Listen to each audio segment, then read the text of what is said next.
హైదరాబాద్ లో గణేష్ నిమజ్జనాలు ఘనంగా జరుగుతున్నాయి. రేపు జరగబోయే గణేష్ నిమజ్జనాలకు గ్రేటర్ హైదరాబాద్ లో జీహెచ్ఎంసీ భారీ ఏర్పాట్లు చేసింది. ఇప్పటికే గణేష్ నిమజ్జనాలు జరుగుతుండగా రేపు పెద్ద సంఖ్యలో నిమజ్జనాలు ఉండటంతో అన్ని ఏర్పాట్లు పూర్తి చేసింది. ఇటు ఖైరతాబాద్ గణేష్ నిమజ్జనానికి ఏర్పాట్లు జరుగుతున్నాయి.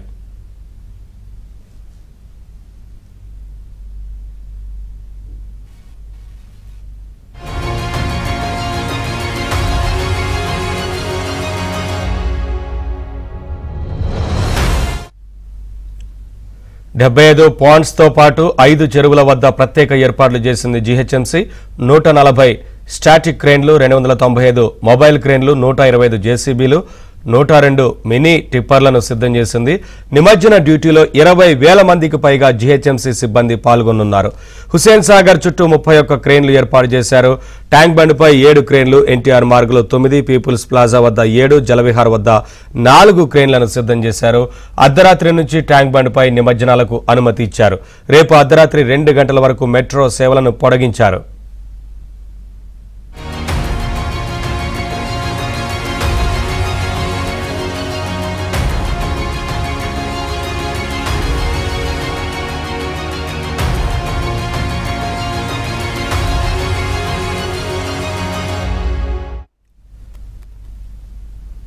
ఖైరతాబాద్ మహాగణపతి శోభాయాత్రకు ఏర్పాట్లు ముమ్మరంగా సాగుతున్నాయి. రేపు ఉదయం 6 గంటలకు యాత్ర ప్రారంభమవుతుందని ఉత్సవ నిర్వాహకులు వెల్లడించారు. ఖైరతాబాద్ నుంచి సెన్సేషన్ థియేటర్, ఇటు టెలిఫోన్ భవన్, ఏక్ మినార్, తెలుగు తల్లి ఫ్లైఓవర్ మీదుగా ఎన్టీఆర్ మార్గ్, క్రేన్ నంబర్ 4 దగ్గర నిమజ్జన కార్యక్రమం జరుగుతుందని తెలిపారు. రేపటి ఖైరతాబాద్ మహా నిమజ్జన ఏర్పాట్లకు సంబంధించి మరింత సమాచారాన్ని మా ప్రతినిధి నుమాన్ అందిస్తారు. ఖైరతాబాద్ మహాగణపతి వద్ద మండపము తొలగింపు ప్రక్రియ కొనసాగుతుంది. సో రేపు ఉదయం జరగబోయేటటువంటి శోభాయాత్రకు సంబంధించి ఇప్పటికే ఉత్సవ నిర్వాహకులు పెద్ద ఎత్తున ఏర్పాట్లు చేస్తున్నారు. దర్శనాలన్నీ నిలిపివేసి సో మండపం తొలగింపు ప్రక్రియ, దాని తర్వాత ఈరోజు రాత్రి కలశ పూజ చేసిన తర్వాత రాత్రి 12 గంటలకు ఖైరతాబాద్ మహాగణపతిని ఏదైతే ప్రత్యేక వాహనాన్ని విజయవాడ నుంచి తీసుకొచ్చారో సో ఆ వాహనం మీద ఖైరతాబాద్ గణనాథుడిని కొలువు తీర్చిన తర్వాత ఏదైతే రేపు ఉదయం 6 గంటలకు శోభాయాత్ర ప్రక్రియ కొనసాగేటటువంటి అవకాశం ఉంది. ఎవ్రీ ఇయర్ వస్తూ ఉంటారు, ఎలా అనిపిస్తుంది ఈసారి 70 అడుగులు? చాలా బాగుందండి. ఇక్కడ వస్తువులు కూడా అన్ని బాగా చేసిండ్రు.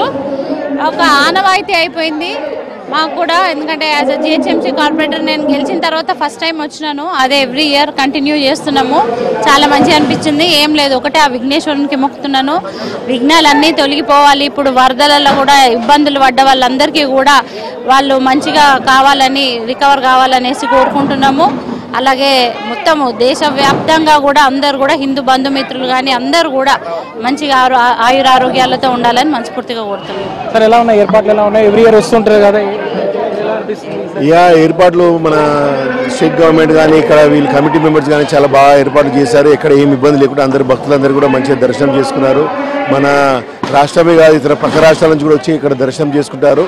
ఇది ఇలాగనే ఎప్పటి నుంచో జరుగుతుంది కాబట్టి అది వీళ్ళందరికీ ఆర్గనైజ్గా చేస్తారు కాబట్టి ఏమి ఇబ్బంది లేవు, ఎవరు కూడా ఎక్కడ ఏమి ఇబ్బంది లేవు.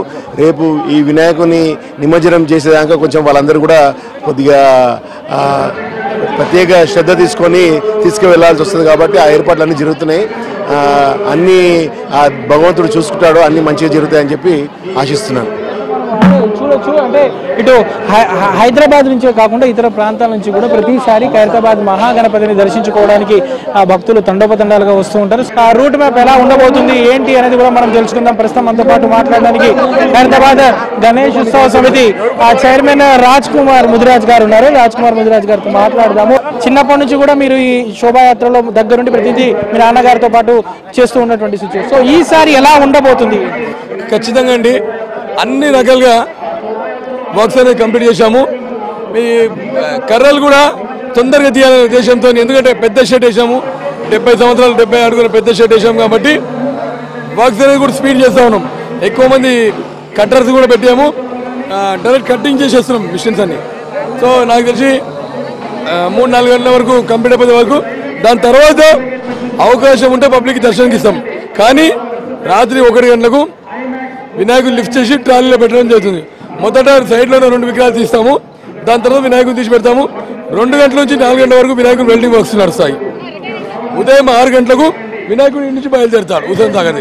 ప్రజలందరూ ఆడుతూ పాడుతూ అందరూ వినాయకుని వెంబడి వచ్చి ఎలా ఉంటుంది ఎలా Khairatabad sensation theatre, AG office, మన స్కూల్ ఎడ్యుకేషన్ భవన్, మన సెక్రటరీ ముందు నుంచి వినాయక నగరానికి వినాయకుడు తరలి వెళ్తాడు. వినాయకుడి బరువు ఎంత ఉంటుంది, ఎంత సామర్థ్యం, సో తీసుకెళ్లేటటువంటి వెహికల్ సామర్థ్యం ఎంత ఉంటుంది, అక్కడ ఎత్తేటటువంటి క్రెయిన్ ప్రత్యేకత ఏంటి? చూడండి, వినాయకుని వెయిట్ వచ్చి 40 నుంచి 50 టన్నులు అండి. ట్రాలీ కెపాసిటీ వచ్చి 100 టన్నులు ఉంటుంది. మనకు వచ్చే సూపర్ క్రేన్ కెపాసిటీ కూడా 180 టన్నుల పైన కెపాసిటీ ఉంటుంది. ఈ సంవత్సరం చాలా సమస్యలు వచ్చాయి. అందరితో నేను కలుపుకొని ఖచ్చితంగా 70 సంవత్సరాలు చాలా ఘనంగా జరిపారని నేను అనుకుంటాను. ఆ దేవుని ఆశీర్వాదం ప్రజలందరిపై ఉండి అందరు సుఖశాంతంతో ఉండాలని మనస్ఫూర్తిగా కోరుకుంటా ఉన్నాను. సార్, మొత్తానికైతే ఉత్సవ చైర్మన్ అయితే రాజ్ కుమార్ అయితే తమకు సహకరించినటువంటి వారందరికీ కూడా కృతజ్ఞతలు తెలియజేస్తున్నారు. సో ఇప్పటి వరకు ఒక లెక్క అయితే నవరాత్రుల పాటు పూజలు అందుకున్నటువంటి మహాగణనాథుడు, ఇక శోభాయాత్ర అనేది ఇంకో లెక్క అని చెప్పొచ్చు. సో అలాంటి మహాగణపతి శోభాయాత్ర కోసం దాదాపు 24 గంటల ముందు నుంచే పెద్ద ఎత్తున కూడా ఏర్పాట్లు చేస్తున్నారు. మధ్యాహ్నం 2 గంటలకు నిమజ్జన ప్రక్రియ పూర్తయ్యేలా కూడా ఏర్పాట్లు చేస్తున్నట్టు ఉత్సవ నిర్వాహకులు అయితే చెప్తున్నారు. వీడియో జర్నలిస్ట్ శ్యామ్తో నుమాన్ ఏబీ.